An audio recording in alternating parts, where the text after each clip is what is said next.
Vote നല്ല വയലൻസിലാണ്. ആ ശബ്ദം കേട്ട് പേടിച്ചിരിക്കട്ടെ നമ്മളെ ശങ്കരി. ഇന്ന് പന്തളി ഭയങ്കര ഉഷാറായിട്ട് നടന്നുകൊണ്ടിരിക്കുന്നുണ്ട്. അതിൻ്റെ ആരവവും ശബ്ദങ്ങളും ഒന്നും മേട്ടിനും തീരെ സഹിക്കുന്നില്ല കേട്ടോ. പടക്കം പൊട്ടിക്കൽ ഇടയ്ക്കലേ ഉള്ളൂ, പക്ഷെ അത് അത്ര രീതിയിൽ വലുതൊന്നുമല്ല. പക്ഷേ ഇവനെ സംബന്ധിച്ചിട്ട് ആ ശബ്ദങ്ങൾ സഹിക്കാവുന്നതിനും അപ്പുറമാണ് കേട്ടോ.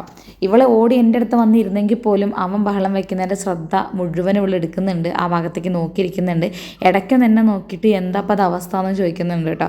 ആൾ നന്നായിട്ട് പേടിച്ചിട്ടുണ്ട്. നേരെ എൻ്റെ അടുത്തേക്കും വരുന്നുണ്ട്. ഇവരിവിടെ അകത്ത് നിൽക്കുന്നതുകൊണ്ട് തന്നെ മീട്ടൂർ അങ്ങനെ തുറന്നു വിടാൻ പറ്റാത്ത അവസ്ഥയാണ്, പുറത്തേക്ക് വിടാൻ പറ്റാത്ത അവസ്ഥയാണ്, കൂട്ടിലിടാൻ പറ്റാത്ത അവസ്ഥയാണ്. അടുത്ത് നിന്നിട്ട് പോലും ആൾ ഭയങ്കരമായിട്ട് ബഹളം വയ്ക്കാം കേട്ടോ. സത്യം പറയാണെങ്കിൽ അടുത്തതും എനിക്ക് ചെറുതായി പേടി വന്നപ്പോഴാണ് ഞാനൊന്ന് മാറിയിട്ടുണ്ടായിരുന്നത്.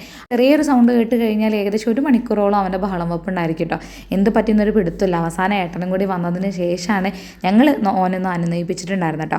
അതിന് മുന്നേ തന്നെ ഈ 2 വേഗം അങ്ങോട്ട് കൂട്ടുകയറ്റി. കാരണം അവൻ അഥവാ ഓടി വരികയാണെന്നുണ്ടെങ്കിൽ അവൻ്റെ മുന്നിൽ പെടണ്ടെന്ന് വിചാരിച്ചാൽ ഈ ഒരു അവസ്ഥയിൽ ഇവർ നേരെ അവനെ കടിക്കാൻ വരുമ്പോൾ ഓൻ ദേഷ്യം വന്നിട്ട് തിരിച്ച് വരെ കാട്ടാൻ സാധ്യതയുണ്ട്. അതുകൊണ്ടാട്ടോ വേഗം തന്നെ അവരെ കൂട്ടിലാക്കിയിട്ടുണ്ടായിരുന്നു. പിന്നെ ആളടുത്ത് പോയി ആളെ കുറച്ച് നമ്മളൊന്ന് കാമാക്കി കേട്ടോ. പക്ഷെ ആൾക്കെന്തോ ഭയങ്കര പേടിയെന്ന് പറഞ്ഞ ആൾ ഭയങ്കര വിഷമം നമുക്ക് തന്നെ കണ്ടിട്ട് കേട്ടോ. എന്തുകൊണ്ടാണ് അവൻ ഇത്ര ഇഷ്യൂസ് ഉണ്ടാക്കുന്നതെന്ന് അറിയില്ല. അവന് കുറച്ച് ദിവസമായി ഏകദേശം ഒരു 2-3 ആഴ്ചയായിട്ട് അവൻ ശാരീരികപരമായിട്ടും മാനസികപരമായിട്ടും വല്ലാത്ത ബുദ്ധിമുട്ടിലാണ് കേട്ടോ.